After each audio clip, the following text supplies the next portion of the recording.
l'année nouvelle. Pour cette première émission de l'année 2024, je reçois pour vous le président du parti des Togolais, Nathaniel Olympio. La disparition de l'archevêque émérite de Lomé, Monseigneur Philippe Fanoko Kodjo, la vie politique nationale, l'ouverture du site est mise à la disposition des victimes de l'incendie du marché d'Agoué à Siyeye pour leurs activités commerciales. Le nouveau succès diplomatique du Togo qui a réussi à obtenir la libération du fils de l'ex-président nigérien et Mohamed Bazoum sont quelques-uns des principaux sujets qui seront soumis à l'analyse ou bien aux commentaires de l'invité de Rétrocès de ce matin. Vous pouvez nous suivre en direct sur Facebook en tapant simplement victoirefm.com. Monsieur le Président, bonjour et merci d'être avec nous ce matin.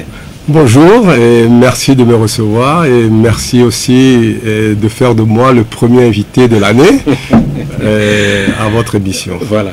Bien, c'est la principale information de cette semaine au Togo. L'archevêque émérite de Lomé, Monseigneur Philippe Fanoko Kodjo, a tiré sa révérence alors qu'il était en exil en Suède. La disparition de cet homme d'église que ses admirateurs appellent le patriarche de la nation a fait l'effet d'une bombe et suscité une avalanche de réactions. Retour sur le décès du prélat, initiateur de la dynamique Monseigneur Kodjo avec Hervé Essé. Employer mes forces, les jours qu'il me reste encore à vivre sur cette terre, je défendais jusqu'au bout les valeurs chrétiennes qui permettent à mes frères de se voir libres. Je ne me reposerai pas ici-bas. Je ferai le travail, la mission que Dieu m'a confiée jusqu'au bout. J'ai toute l'éternité pour me reposer. Cette voix s'est éteinte à jamais le 4 janvier dernier. Et c'est 4 jours plus tard que la nouvelle s'est répandue sur les réseaux sociaux avant d'être confirmée par des voix autorisées dont celle de la conférence des évêques du Togo. L'archevêque émérite de Lomé, Monseigneur Philippe Fanoko Kodjo, 93 ans révolu, est passé de l'autre côté de la rive en Suède où il était en exil depuis 2020. Cette disparition de l'homme qui a dirigé la conférence nationale souveraine du Togo et a présidé le parlement qui en était issu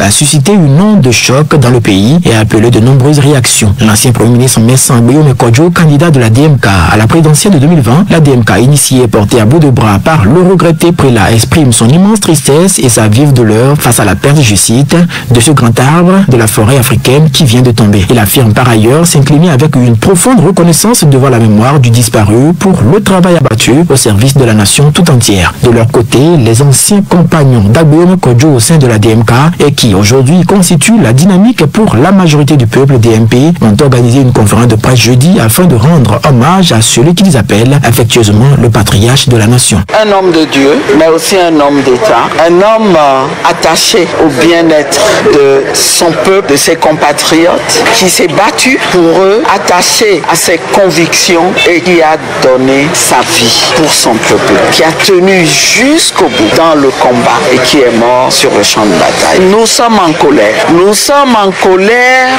parce que nous sommes à la DMP de ceux qui ont tout fait pour que le régime comprenne qu'un peuple digne de ce nom ne peut pas laisser un vieillard de plus de 93 ans en exil. La DMP demande que le corps de Monseigneur Kodjo soit ramené au pays pour que des hommages lui soient rendus par toute la nation. Une idée que le nouvel engagement togolais net et le comité d'action pour le renouveau CAR soutiennent. Nous écoutons respectivement directement le président du net et Yaoudaté, le président du CAR. Le grand souvenir que j'ai de Monseigneur Kodjo, c'est étant à la chaire de la conférence nationale souveraine, dirigeant les débats avec pugnacité, humour et puis avec une grande ténacité. C'est à ce moment-là que s'est révélé l'homme. Et j'étais complètement fasciné par ce personnage-là qui était un religieux. On a l'habitude de voir les religieux dans une sorte de neutralité sacerdotale. Et me voir quelqu'un qui dirigeait avec beaucoup d'emphase une conférence nationale inédite, je garderai toujours un souvenir de cette phase-là de sa vie. C'est vraiment un choc et une tristesse. C'est la deuxième personnalité de l'État dans les années 92. Comment on peut laisser ce monument-là mourir à l'extérieur? Maintenant que le mal est fait, on doit tout faire pour ramener le corps au Togo pour qu'on puisse aller au moins lui rendre les derniers hommages. C'est une tristesse pour le cas que Monseigneur Podro soit en dehors du Togo et qu'il meure sur une terre étrangère. Il a fait le bon combat. Dans la vie de l'homme, il y a toujours des hauts et des bas. Il faut toujours graver ce qui est mauvais, écrire ça dans le sable. Et ce qui est bon pour l'homme, graver ça dans le marbre. D'autres formations politiques et plusieurs personnalités ont également salué la mémoire de l'illustre disparu. Que le Dieu Tout-Puissant lui-même, le Père, le Fils et le Saint-Esprit bénissent tout le monde et tout notre pays. Amen. Voilà. Nathaniel Olympio, comment avez-vous accueilli la nouvelle de la disparition de Monseigneur Podro? Si vous permettez, je profite de votre antenne pour présenter mes voeux aux Togolais.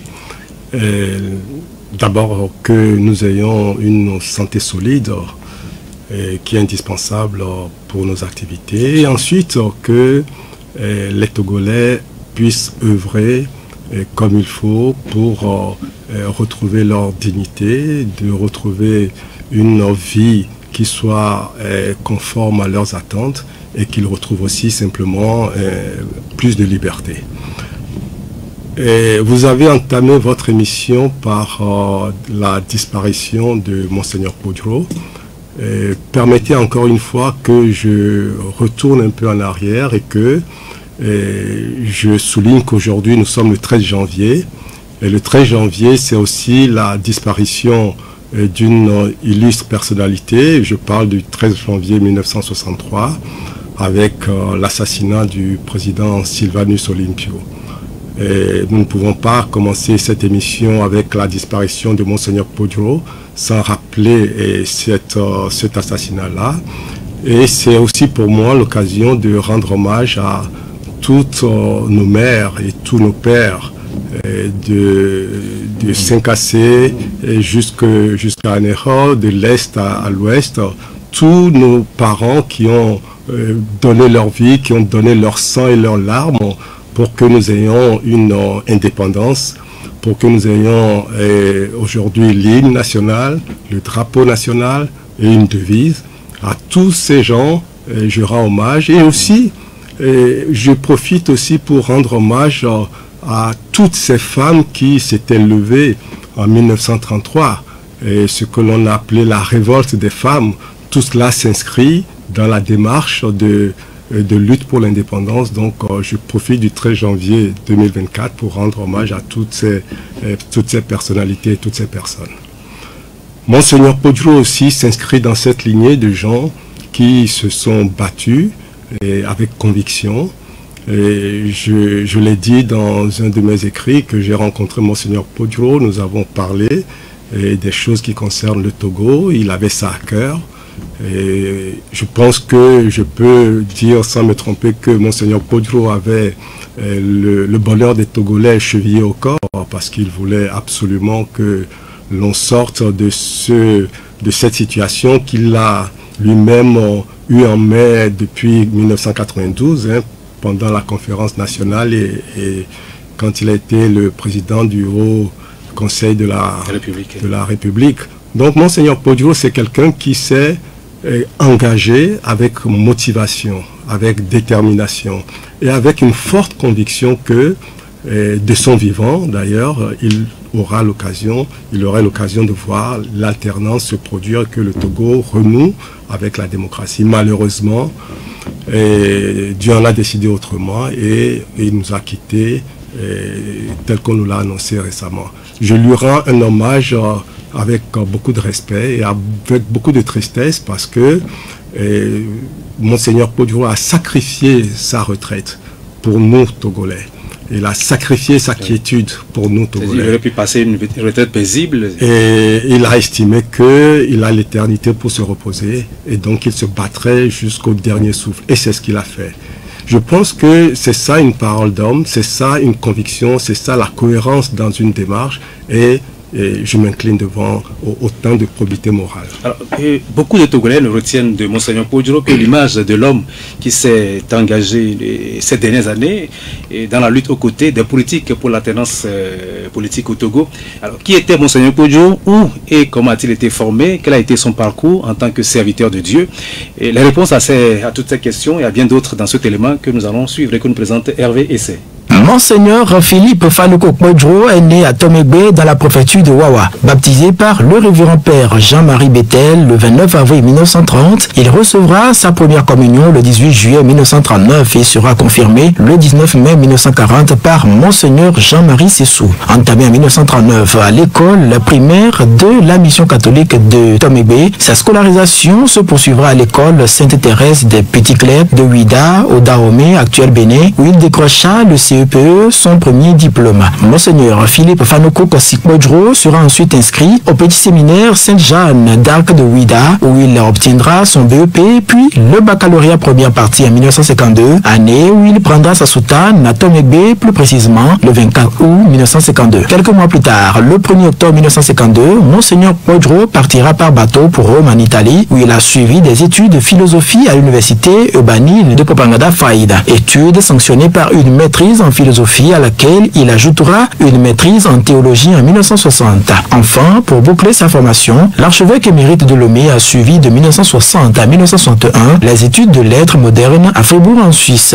Entre-temps, en 1959, Philippe Kpodjo a été ordonné par le cardinal Lakadjoniang. De retour au pays après 9 années consécutives d'absence, il dira sa messe de prémisse à Tomegbe en août 1961.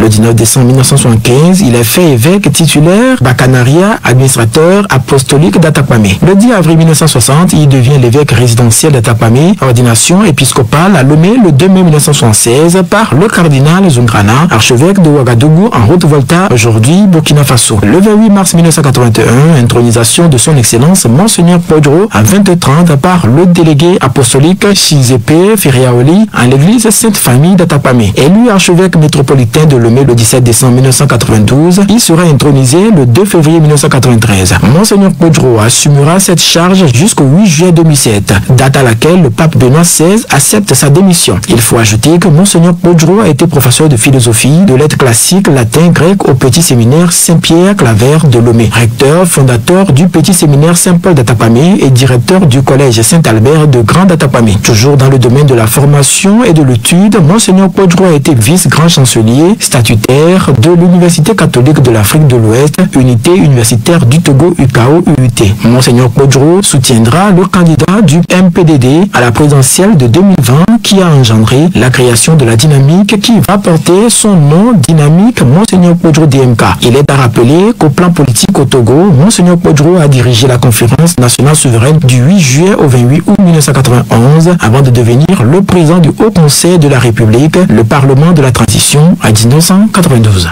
Alors, je désire vivement voir l'alternance dans mon pays avant de rendre mon souffle.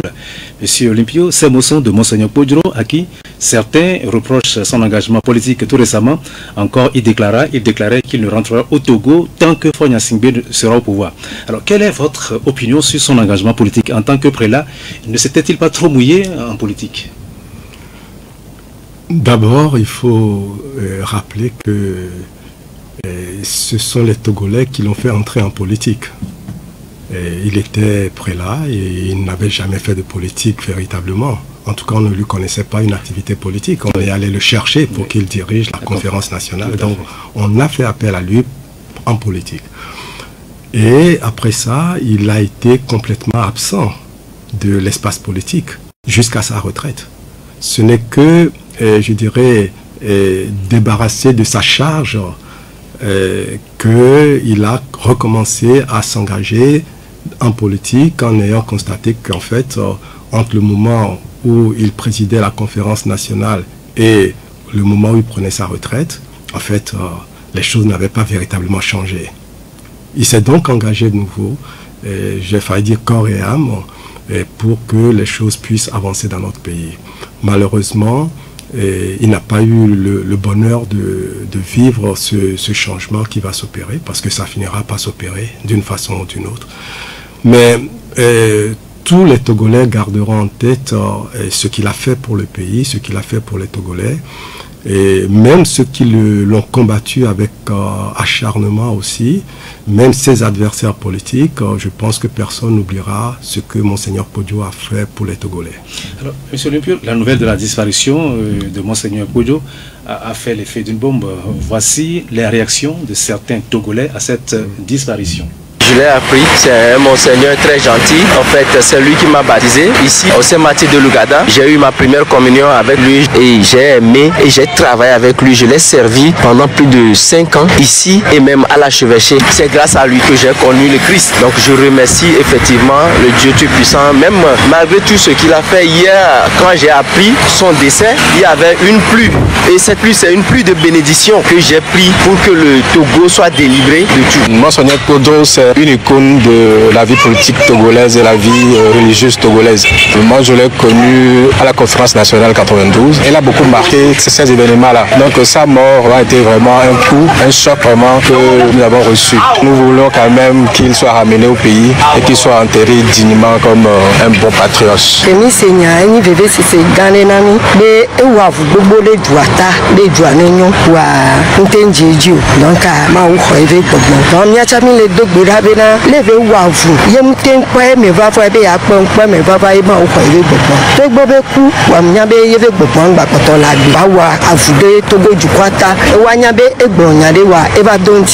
une triste nouvelle avec une tristesse. C'est un homme très digne pour le pays, qu'on puisse le ramener. Ce monsieur a été mon directeur d'école au collège Saint-Albert dans les années 1974 comme ça. C'est un monsieur que j'admire beaucoup. Son décès m'a vraiment choqué. C'est une tête pour ce pays. C'est un grand baobab qui est tombé. Donc il faut surtout l'amener au pays pour l'enterrer. Selon les normes de l'Église catholique même, il sera rapatrié au pays. Et certains de nos compatriotes, M. Olympio, reprochent au pouvoir de Lomé de n'avoir entrepris aucune démarche en vue de rassurer et surtout de ramener Monseigneur Podro de son exil. Comprenez-vous ce reproche? Et surtout qu'il se disait que Monseigneur était un exilé volontaire. Vous savez, sur ce sujet, je pense que le régime togolais a commis une faute politique. Une faute politique et une faute humaine également, parce que c'est vrai que Monseigneur Podro était un adversaire politique pour le régime, il s'est engagé en tant que tel, mais c'est aussi vrai que Monseigneur Podro a servi ce pays et a été un grand serviteur des Togolais. En tant que président, ancien président de la conférence nationale et président de la du Haut Conseil de la République, le régime togolais ne peut pas passer tout cela sous silence, sous prétexte que Monseigneur, à la fin de sa vie, s'est engagé en politique contre le pouvoir togolais. Donc, il est du devoir, j'espère qu'ils vont se rattraper. Je déplore profondément et je regrette profondément qu'il n'ait pas posé les actes qu'il fallait pour que Monseigneur Podro puisse sortir de son exil, surtout qu'on le savait malade, on le savait affaibli, le poids de l'âge, le traitement qui lui a été, enfin l'abandon dont il a été victime de la part du régime, j'estime que ce n'est pas quelque chose qu'il aurait fallu faire. Oui, vous connaissez, Monseigneur Podro, c'était un homme de conviction. Et il disait que tant que Faré au pouvoir, lui ne revient pas au Togo. Est-ce qu'on aurait pu faire quelque chose, on aurait pu le faire changer d'avis? Écoutez, bien sûr qu'il a dit ça, mais il le disait aussi, c'était une façon de mettre la pression sur le régime. Donc je ne peux pas comprendre qu'on ait pris ses propos au pied de la lettre et dire que c'est ce qu'il veut, donc on le laisse dans sa situation difficile, parce qu'il était dans une situation difficile. C'est déplorable, mais bon, c'est comme ça que le régime fonctionne. Aujourd'hui, depuis que nous avons tous appris le décès du prélat, je ne crois pas savoir que le pouvoir togolais ait déjà réagi, et je ne sais pas quelles sont leurs intentions. Les jours qui viennent, nous situerons. Des voix s'élèvent justement pour demander au gouvernement de prendre toutes les dispositions pour le rapatriement de la dépouille mortelle de Monseigneur Podro.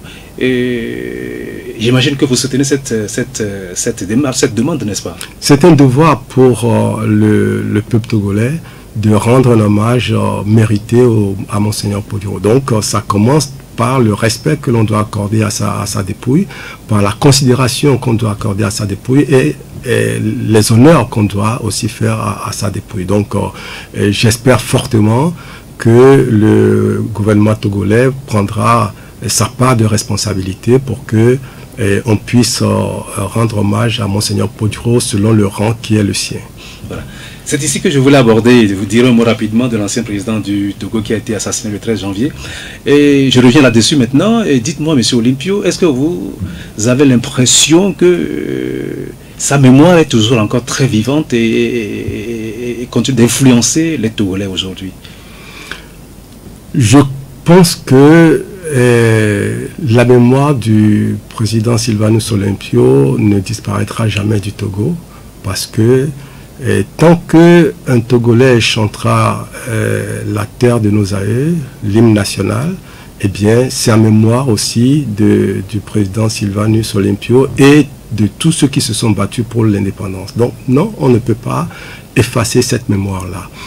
Et c'est aussi malheureux que un jour, comme celui de la disparition du président Sylvanus Olympio, ne fasse pas l'objet de, je dirais, de commémorations, que l'État ne s'exprime pas sur cet événement majeur, que la population ne soit pas suffisamment impliquée dans tout ce qu'on pouvait organiser pour cela. Je trouve que on en fait encore aujourd'hui un sujet politique, alors que c'est devenu un sujet d'histoire. D'accord? Et j'espère qu'un jour les choses changeront et que le premier président africain à avoir été assassiné à l'exercice de ses fonctions retrouve un peu la place dans l'histoire et que l'on traite cet événement avec l'importance qui lui est due. Ce n'est pas le cas aujourd'hui et ce n'est pas très glorieux pour nous Togolais. Bien. Alors, nécrologie toujours, l'ancien président de l'Université de Lomé et ancien ministre de l'Enseignement supérieur, mais Sanvi Biassor est aussi décédé cette semaine. Je ne sais pas si vous le connaissez. Non, je ne le connais malheureusement pas, mais quand on annonce le décès d'une personnalité, c'est toujours quelqu'un qui a été président de l'Université du Togo. Oui. Donc, qui a formé des générations. C'est ce que j'allais dire, justement. Beaucoup d'étudiants sont passés entre ces mains de recteur de l'université. Et donc, il faut rendre toujours hommage aux serviteurs de l'État. Et je m'incline devant sa mémoire, même si je ne le connaissais pas. Alors, venons maintenant au Parti des Togolais. C'est pour ça que vous êtes là ce matin, M. Olympio. Alors, quel est le bilan de l'année 2023 pour le Parti des Togolais? Je vais profiter de ça pour partager encore une fois avec vous une réflexion qui est la nôtre, oui, et qui est la suivante. Les partis de l'opposition togolaise ont été toutes créées pour contribuer à l'avènement du changement. Et nous sommes tous d'accord que ces dernières années, particulièrement depuis 2020, et plus précisément depuis mars 2020, quand Covid est apparu et que des mesures ont été prises pour en riposte à cette pandémie, eh bien, les restrictions qui ont été prises sont toujours d'actualité au Togo. Elles n'ont pas été levées officiellement à ce jour. Cela vient s'ajouter à des textes de loi qui avaient été déjà pris en 2019, si je ne m'abuse, et qui ont beaucoup restreint l'espace civique, la capacité d'expression, de mobilisation, de manifestation. Tout cela ont été réduits à leur plus simple expression.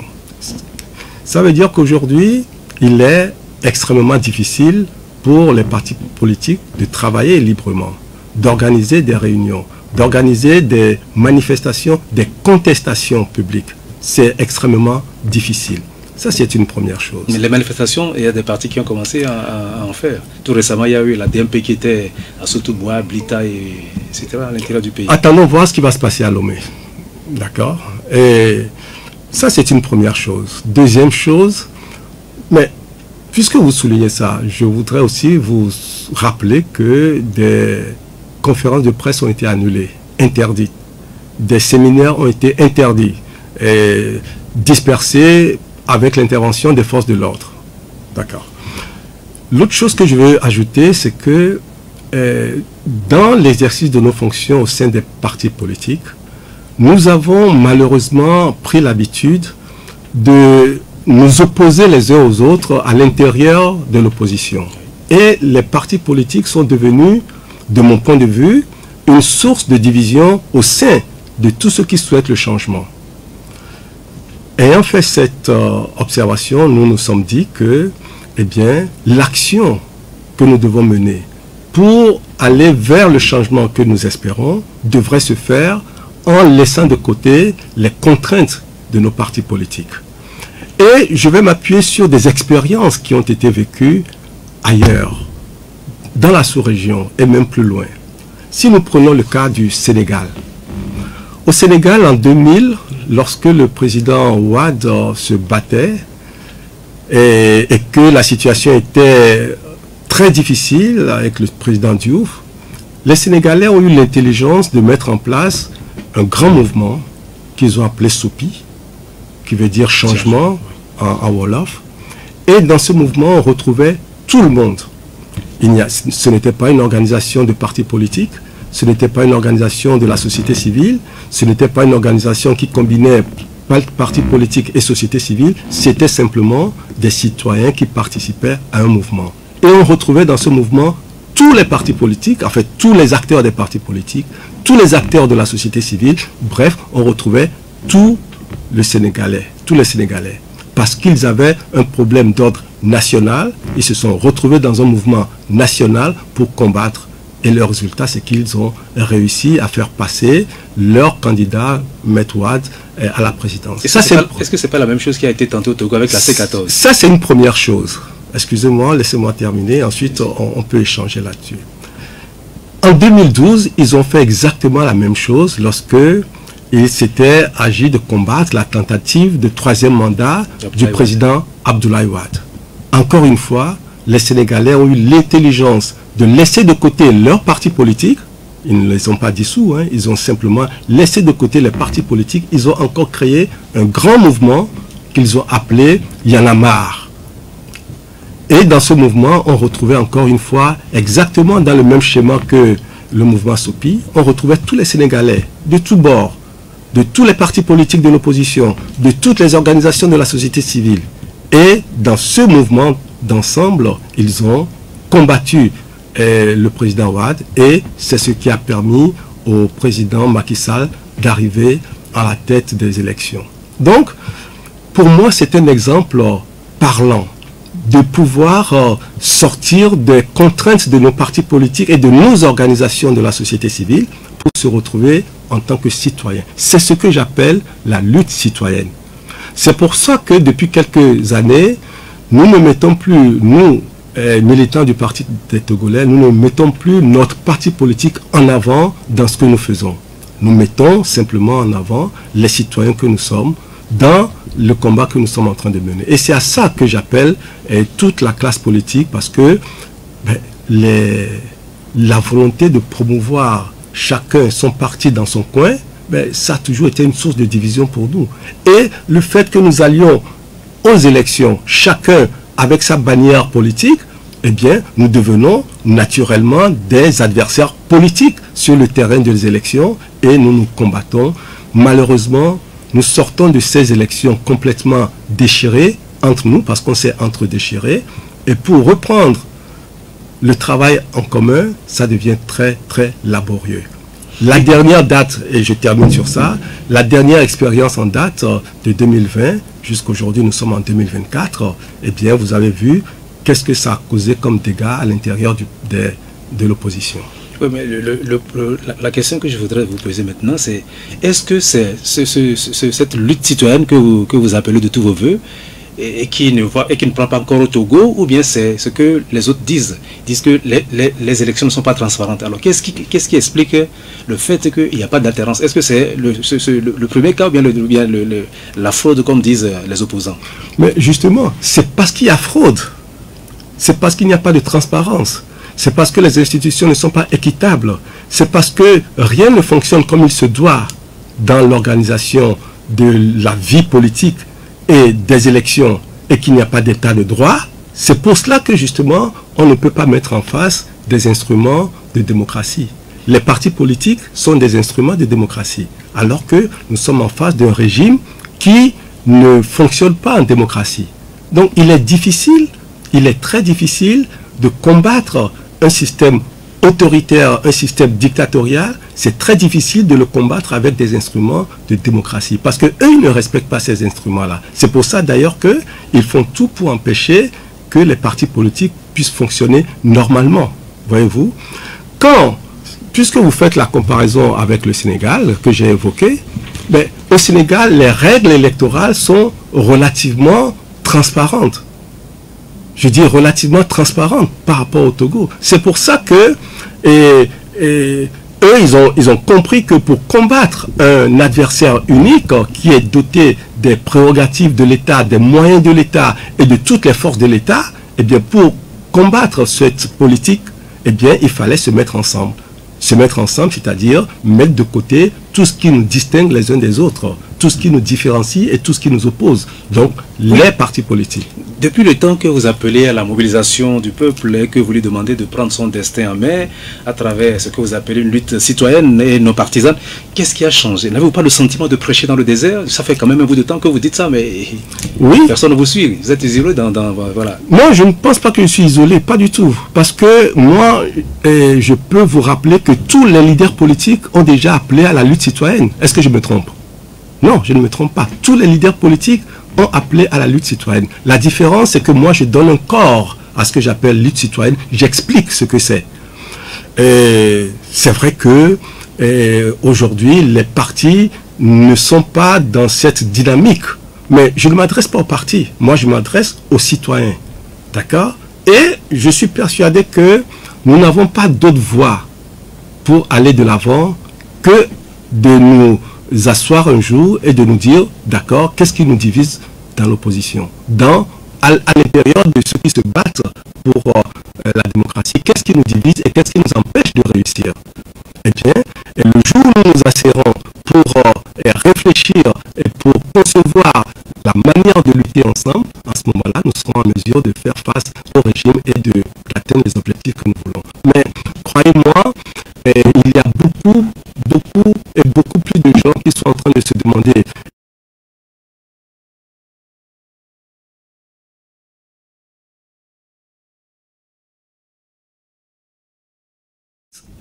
un point d'observation, qui est un constat que j'ai fait, que d'autres aussi ont fait.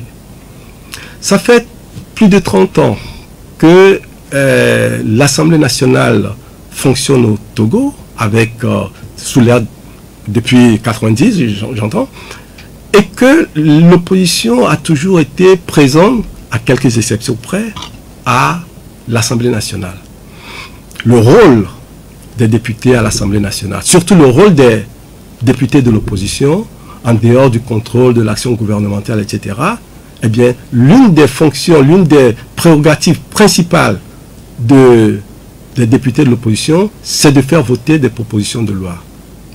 Eh bien, depuis que l'Assemblée nationale existe, l'opposition togolaise n'a jamais eu l'opportunité de faire voter une seule proposition de loi. Pas une seule, sauf si je me trompe, mais les archives que moi j'ai consultées montrent que l'opposition n'a jamais eu l'opportunité de faire voter une seule proposition de loi. Oui. Qu'est-ce que ça veut dire? Oui.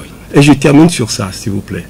Ça veut dire que la présence des députés de l'opposition à l'Assemblée nationale n'a apporté rien de concret aux Togolais. Alors c'est la faute aux députés de l'opposition ou bien c'est à qui la faute?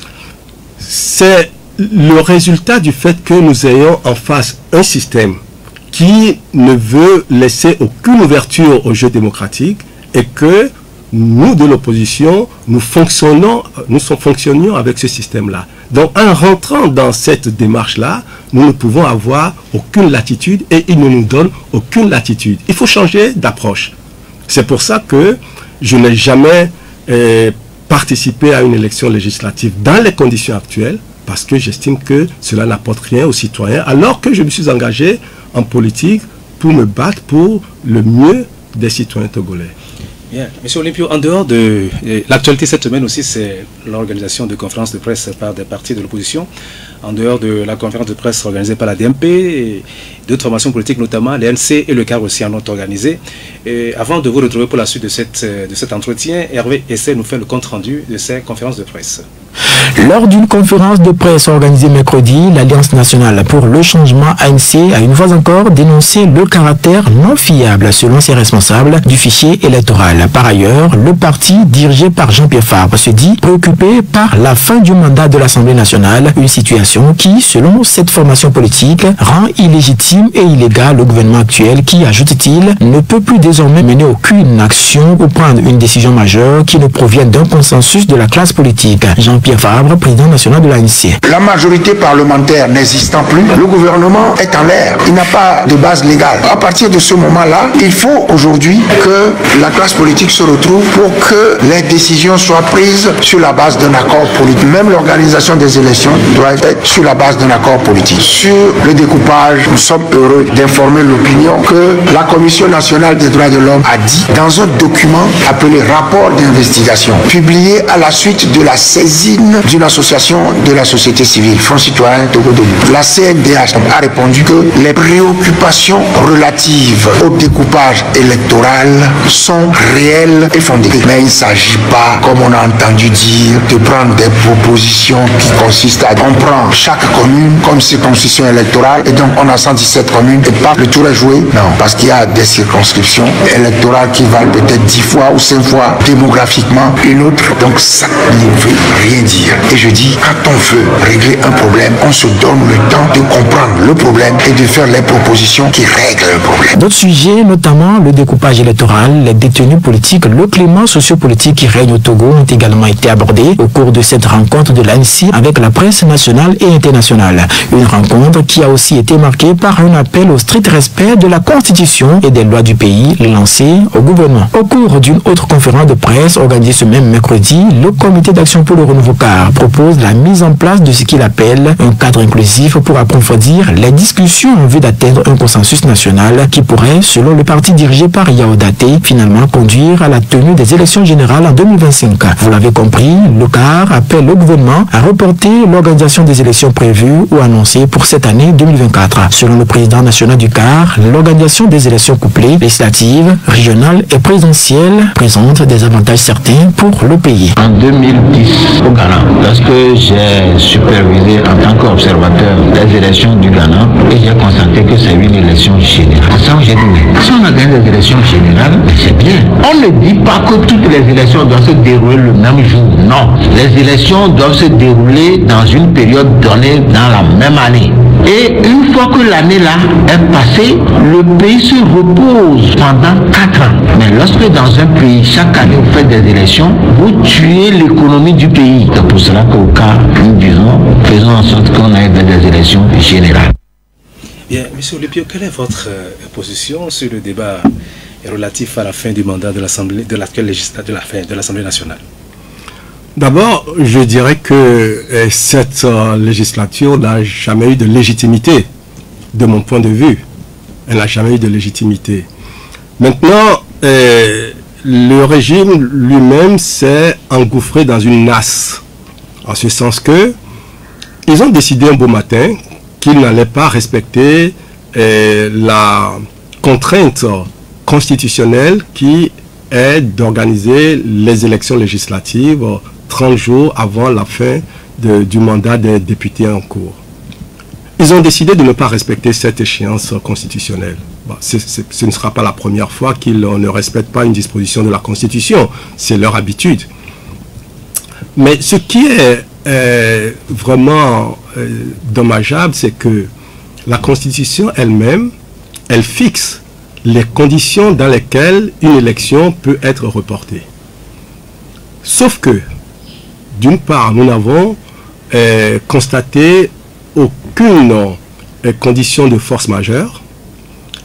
Et d'ailleurs, plus grave encore, quand le régime a annoncé le report des élections, il n'a même pas daigné donner une explication, une motivation, une justification, une raison de ce report et de ce... Actuellement, je vous cite, le ratio entre population et nombre de députés par zone connaît un déséquilibre considérable.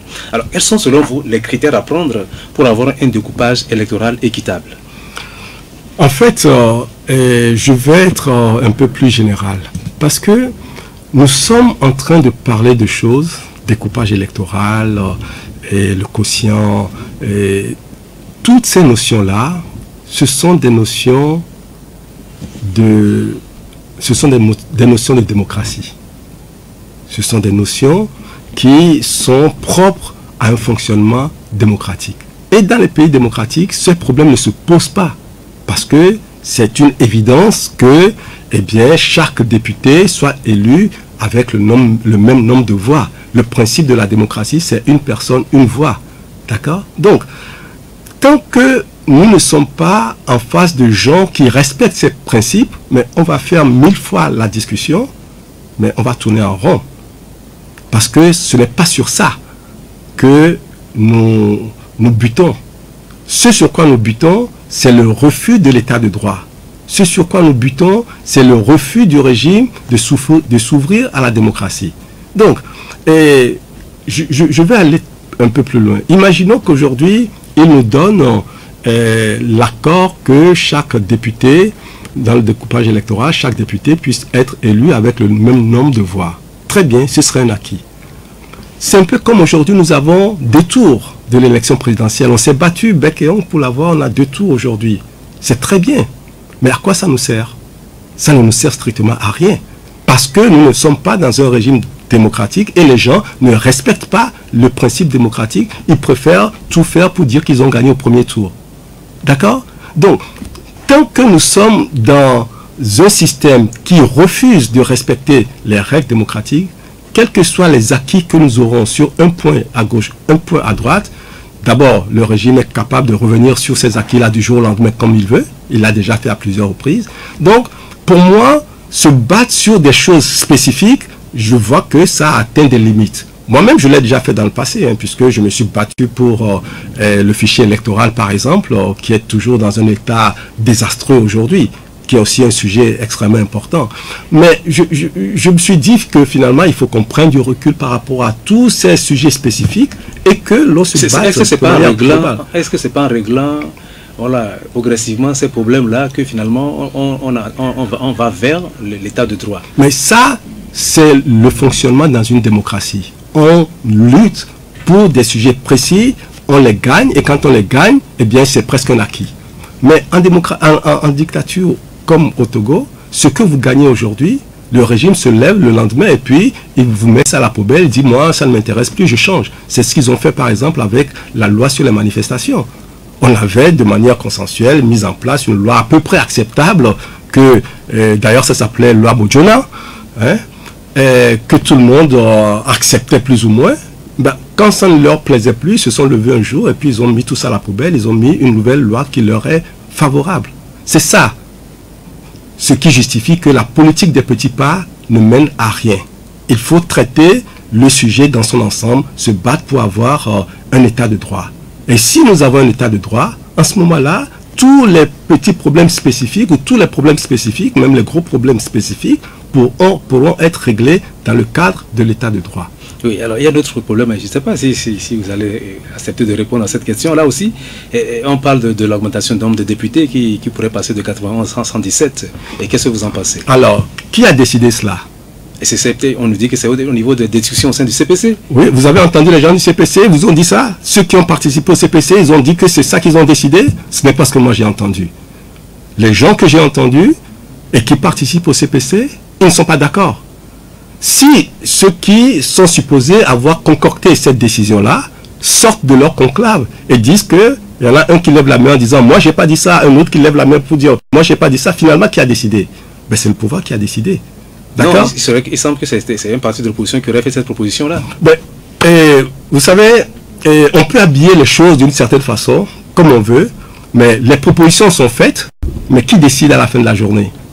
Celui qui décide à la fin de la journée, c'est le pouvoir. Et le pouvoir ne prend que ce qui l'intéresse. Il ne va jamais scier l'arbre sur laquelle il est assis. C'est comme ça que ça fonctionne, malheureusement. Les gens ne réfléchissent pas pour l'intérêt général, ils réfléchissent pour des intérêts partisans. Donc, oui, ce sont les sujets importants. 117 députés, ça ne nous apporte rien. J'ai écrit sur ce sujet-là pour dire que c'est une aberration. vu la taille de notre pays, vu les contraintes budgétaires que nous avons, vu les priorités que nous avons, je ne vois pas pourquoi aujourd'hui on va s'acheminer de 91 à 117 députés, qui ne va même pas régler le problème du découpage électoral. Pas du tout. C'est-à-dire que c'est comme un écran de fumée pour cacher le vrai problème qu'on leur a posé. En se disant, bien, on ajoute, combien, je crois, 26 places. C'est ça, on ajoute 26 places. Eh bien, on va distribuer ces 26 places entre le pouvoir et l'opposition. On va donner 6 places de plus à l'opposition. Et puis, le pouvoir va se garder 20 places et les gens vont se calmer. Ça n'a jamais été dit comme ça. Oui, mais c'est moi qui l'interprète comme ça parce que c'est une mesure, c'est une décision qui n'apporte rien aux Togolais. Alors, le Conseil des ministres de cette semaine, le retour aux affaires de l'ex-ministre Pascal Bojona, la présentation des vœux de l'administration au chef de l'État, l'ouverture du nouveau site mis à la disposition des victimes de l'incendie du marché d'Aguasiyeye sont les autres événements de l'actualité nationale de cette semaine retenus pour cette émission. Hervé Essay. Nouveau succès diplomatique pour le Togo. Salem Bazoum, fils du président nigérien déchu, Mohamed Bazoum, a obtenu la liberté provisoire lundi dernier grâce à la discrète mais efficace intervention du chef de l'État togolais, Faure Gnassingbé, désigné médiateur de la CEDEAO dans la crise nigérienne, en compagnie du président sierra-léonais Julius Maada Bio. Salem Bazoum est inculpé pour complot ayant pour but de porter atteinte à l'autorité ou la sûreté de l'État. Aussitôt libéré, Salem Bazoum a embarqué dans un jet spécialement affrété destination le Togo, en compagnie du ministre togolais des Affaires étrangères Robert Doucet. Pour certains observateurs, la discrétion et le dialogue sont les secrets des succès diplomatiques de Faure Gnassingbé. Le premier conseil des ministres de l'année 2024, tenu mercredi dernier, était notamment consacré à l'examen de 2 décrets portant respectivement mutualisation des compétences des enseignants des universités publiques du Togo et transformation de l'Office du brevet de technicien supérieur OBTS en Office des examens professionnels du supérieur OEPS. Les travaux de ce conseil ont été présidés par le chef de l'État, Faure Gnassingbé. Le chef de l'État, qui par décret signé le 29 décembre, a rappelé auprès de lui celui qui était considéré comme son plus proche collaborateur avant d'être écarté des cercles du pouvoir, l'ancien ministre d'État et ancien directeur de cabinet à la présidente de la République, Pascal Akouselelou Bojona. Ce dernier, après une longue traversée du désert de plus d'une dizaine d'années, revient aux affaires en tant que conseiller spécial du chef de l'État, chargé des affaires politiques. Une nomination qui pourrait ouvrir de nouvelles perspectives dans la carrière de cet homme politique dont le charisme ne laissait presque personne indifférent, y compris ses adversaires politiques. Nous restons à la présidence de la République où des délégations représentant les administrations publiques et les administrateurs du pays ont présenté mercredi au maître des lieux, le chef de l'État Faure Gnassingbé, leur vœu de nouvel an. Ce dernier était entouré pour la circonstance des présidents des institutions de la République. Le nouveau site mis à la disposition des commerçantes et commerçants victimes de l'incendie du marché d'Aguasiyeye a été officiellement ouvert en début de semaine. Ceci au grand soulagement de ces victimes qui, tout en saluant l'aménagement du site qui les accueille, se plaignent de n'avoir plus les moyens pour s'approvisionner afin de reprendre comme elles l'auraient voulu leurs activités commerciales. On a commencé par vendre dans le marché. Ce qui est sûr, on a débité. C'est l'argent qui nous manque. Il y a les places là, mais c'est l'argent. Il y a les gens qui viennent, mais comme ils ne trouvent pas ce qu'ils cherchent, c'est ça qui nous dérange. Nous voulons l'argent. Si on trouve l'argent, on va aller. On n'a qu'à nous aider à reprendre nos activités. C'est tout ce que moi je veux. Si j'ai trouvé de la place et j'aime pas ce que je vais vendre, comment je vais faire? Mais je les remercie. Tout ce qu'ils sont en train de faire là, on n'a qu'à continuer. Ça reste seulement l'aide. L'ancien ministre Pascal Bojona retourne à la présidence de la République. Il est nommé conseiller spécial chargé des affaires politiques du chef de l'État. Alors certains commentateurs affirment que cette nomination pourrait influer positivement sur la gouvernance du pays. Quelle est, votre opinion sur ce retour aux affaires de Pascal Bojona? Je l'ai appris comme tout le monde dans les médias, les réseaux sociaux, etc. Puisque les réseaux sociaux sont devenus les canaux principaux de diffusion des informations. Même quand ça vient des officiels, c'est par là que ça passe. Bon, vous voyez, les médias que vous êtes, ben, vous avez des soucis à vous faire parce que vous n'avez plus la priorité ni le monopole de l'information. Moi, je suis dans le constat d'une chose. Monsieur Pascal Bojona nous a tous surpris en 2012 avec une déclaration dans laquelle il exprimait non pas ses regrets, mais il exprimait, il demandait pardon pour les actes qu'il a commis dans l'exercice de ses fonctions politiques et qui ont heurté les gens. C'était en 2012, je crois. Eh bien, aujourd'hui, il retourne dans l'environnement dans lequel il a posé ses actes qui l'ont conduit à demander pardon au peuple togolais. Alors, moi, la question que je me pose, est-ce que l'environnement étant le même, est-ce que cela va encore l'amener à poser des actes pour lesquels, plus tard, il va encore demander pardon? C'est un grand point d'interrogation pour moi. Est-ce que son entrée, son retour dans le système politique, dans le régime, est-ce que ça va être en conformité avec son pardon et qu'il va œuvrer pour que le système politique soit plus ouvert et que les prisonniers politiques soient libérés? Est-ce que son influence, puisqu'il est conseiller du chef de l'État, est conseiller politique, donc est-ce que son influence sur le chef de l'État va permettre que l'État de droit soit respecté? Est-ce que, et c'est la dernière question que je vais poser, est-ce que le fait d'appeler le monsieur Pascal Bodjola auprès de lui, le chef de l'État, a l'intention d'ouvrir la politique vers plus de démocratie, puisque Pascal Bodjola a exprimé son pardon? Est-ce que ça veut dire qu'il veut s'aligner sur ce que va lui conseiller son conseiller aujourd'hui? Ce sont autant de questions qu'on se pose et qu'il faut rester dans l'attente pour voir comment les choses vont évoluer avec ce retour aux affaires. Voilà. Bien, les commerçantes et commerçants victimes de l'incendie au marché d'Agoué-Assié ont repris leurs activités sur le nouveau site aménagé pour eux. Alors, la diligence avec laquelle le gouvernement a mis en place ce site-là, et donc est-ce que ça c'est à saluer, n'est-ce pas? Écoutez, c'est leur fief, il paraît. Et apparemment, quand on est dans son fief, les choses se font un peu différemment. Ce que j'ai noté, oui, il y a un site qui a été trouvé pour les revendeuses et les revendeurs. Mais quand on écoute... Qui viennent certainement de plusieurs quartiers, et pas forcément, même si c'est le marché est dans là-bas. Écoutez, moi j'ai parlé du fief parce que c'est le mot utilisé par le régime. Hein. Ils ont dit que c'était leur fief. C'est pas des colportages, c'est la réalité. Donc, mais ce que j'ai entendu dans vos reportages, c'est que les revendeuses n'ont pas l'air très satisfaites parce que c'est vrai qu'il y a de la place, il faut avoir de l'argent déjà pour acquérir la place, il faut avoir de l'argent pour se refaire un stock de marchandises. Je ne sais pas s'il faut de l'argent pour acquérir la place, mais de toute façon, voilà, la place est là.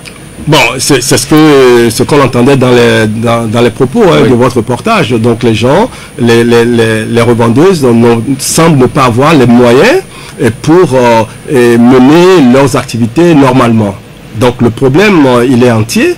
Même s'il y a des places et que l'activité ne peut pas être exercée comme il se doit, le problème reste entier. Peut-être que bientôt on va peut-être leur apporter des aides pour pouvoir les aider à se relever. Il faut que l'État assume ses responsabilités, d'autant plus que, de mon point de vue, la responsabilité de cet incendie incombe à l'État et à ses démembrements, puisque le communiqué du procureur de la République nous dit que ce sont les installations électriques anarchiques, mais qui laissent les installations anarchiques se mettre en place au vu et au su de tout le monde. Le marché d'acier, d'Agoué-Assié n'est pas le seul dans cette configuration. Beaucoup de nos marchés sont alimentés avec un réseau de toiles d'araignée un peu sauvage comme ça, d'accord? Monsieur Olympio, vous avez souhaité une année 2024 sans incendie, ni dans les marchés, ni dans les lieux d'habitation. Alors, quelles sont vos propositions pour que votre vœu se réalise pour les habitants du Togo? Oui, parce que j'ai aussi entendu les représentants de l'État dire aux femmes que nous devons être heureux, elles doivent être heureuses qu'il n'y ait pas eu de victimes. Il n'y a pas eu de mort d'homme, d'accord? Oui, il faut en être heureux, mais je pense que nous attendons beaucoup plus de notre État. Et comme on a identifié que ce sont les installations électriques anarchiques qui ont conduit à cela, eh bien, ben, c'est là-bas qu'il faut œuvrer. Et il faut, mais depuis que cette affaire a éclaté, je n'ai pas encore entendu dire que des mesures sont prises pour corriger cette situation-là. Alors que c'est là qu'il faut agir pour que nous n'ayons pas d'autres incendies, pas seulement dans les marchés, mais également dans les habitations. Parce que les habitations aussi sont alimentées avec les compteurs additionneurs, comme on les appelle, avec les toiles d'araignée. C'est là-bas que l'État doit agir. Et moi, j'appelle, et la compagnie d'électricité du Togo, CET, a une grande responsabilité. Et les services de sécurité publique ont aussi une grande responsabilité. Mais tous ces corps d'État doivent agir et rapidement pour éviter que des drames similaires se reproduisent. Parce que le risque, la probabilité, elle est là et elle est réelle. Alors, à l'entame de cette nouvelle année, je formule pour chacun de vous des vœux de santé, de bonheur, de paix et de progrès. Poursuivons avec détermination la noble œuvre de la construction du Togo de la République qui a de nouveau pris tout le monde.